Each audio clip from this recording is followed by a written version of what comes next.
Miseensonni fi qondaaltonni istaafii qajeelcha poolisii godina Harargee lixaa ashaaraa magariisaa akka biyya keenyaatti qabame galmaan gahuuf aanaa Ciroo gaara Shoolaa irratti duulaan biqiltuu dhaabaniiru. Dhaabbii biqiltuu kana irratti Daayirektarri qajeelcha poolisii godina Harargee lixaa Koomaandar Kaasaayee Nagaashii fi Daayirektarri ittaanaa nageenya naannoo mirkaneessuu godinichaa Koomaandar ittaanaa Taaddasaa Qixxaataa akka jedhanitti qaamoleen nageenyaa olaantummaa seeraa kabachiisuun cinaatti ashaaraa magariisaa keessattis gahee isaa gumaachuuf hawaasa waliin biqiltuu dhaabaa jiraachuu himaniiru. Biqiltuun biyya keenyaa fi handhuura biyya keenyatti hidda dhiiga biyya keenyatti jechuun ni danda'ama. Dhiqama biyya keenyattis ittisuudhaaf biqiltuun kun murteessaadha. Qajeelchi poolisii godina Harargee lixaa istaafii isaa wajjiniin akkasumas humna farra riphee lolaa qajeelcha poolisii godina Harargee lixaa jala jiran wajjiniin biqiltuu dhaabaa jirra. Nageenya mirkaneessuu olaantummaa seeraa mirkaneessuun cinaatti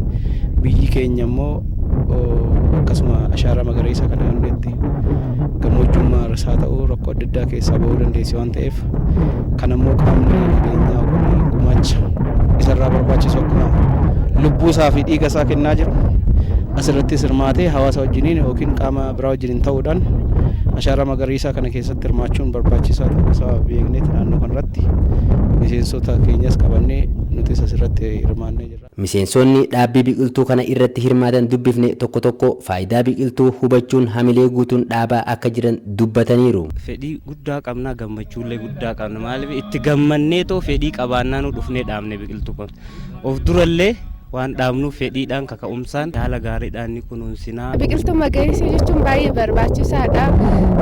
Kanaaf waan ta'eef iyyuu haalaan gammachuu addaati miseensi keenyaan taqqasuunaaf hanga hoogganaa godinaatti hanga gahuutti hundi keenya yoo sitti argamne biqiltuu dhaabne madhaabni kan haalaan deddeemine kunuunsinaa jechuudha. Biqiltuu kanas dhaabuu qofa osoo hin taane fuula duras eegumsa barbaachisu gochuu fi kunuunsuun dirqama biyyummaa akka ta'es haasaniiru. Dhaabuu duwwaa odoo hin ta'in miseensonni keenya guutuudhaan dhaabuu kanarratti akkuma hirmaate biqiltuu kanas funuunsuudhaan yeroodhaa gara yerootti dhufanii to'achuun akkuma akka biqiltuun kun baduu hin dandeenye yookaan akka goguu hin dandeenye bishaan obaasuudhaanis funuunsuun akka nurraa eegamu argisiisa. Dhaabuu qofa osoo hin ta'in ashaaraan magariisaa kun biqiltuun dhaabbate kun fuulduraafis akkasumatti ilaalamee hanga dhumaatti akka guddatu taasisuun dirqama biyyummaa ta'uusaa kanarratti kanaaf hin ibsa jechuudha.